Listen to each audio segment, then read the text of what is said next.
سوال ہے کہ ہر فرض روزے کے لیے الگ الگ نیت ضروری ہے، اس کے متعلق اہل علم کے اقوال بتائیے۔ تو دیکھیے، کیونکہ روزہ ایک عبادت ہے اور ہر مرتبہ ابتدائی عبادت سے اس کی دوبارہ نیت کرنا اس لیے ضروری ہے کیونکہ کوئی بھی عبادت نیت کے بغیر نہیں ہوتی۔ آپ جب نماز بھی پڑھتے ہیں تو آپ ایسا نہیں کرتے کہ آپ نے آج ظہر کی نیت کر لی تو اب زندگی بھر اسی نیت سے آپ پڑھیں گے، نہیں، آپ ہر روز ظہر کے لیے نیا ارادہ کرتے ہیں۔ تو کیونکہ روزہ بھی ایک عبادت ہے اور فرض عبادت ہے تو ضروری ہے کہ ابتدائی عبادت میں یعنی کہ شروع عبادت میں اس کی دوبارہ نیت کی جائے۔ امام شافعی، امام ابو حنیفہ، ابن منذر، یہ تمام اہل علم اسی کے قائل ہیں۔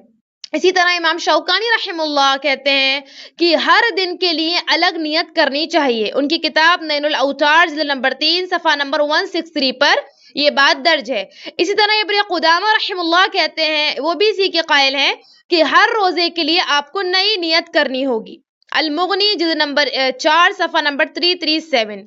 تو یہ معلوم ہوا کہ ہر روزے کے لیے نئی نیت کرنا یہ ضروری ہے۔ آپ جس طرح سے آپ ہر روز نماز کے لیے نیا ارادہ کرتے ہیں، سیم اسی طرح آپ کو ہر روزے کے لیے دوبارہ نیت کرنا ضروری ہے، لازم ہے۔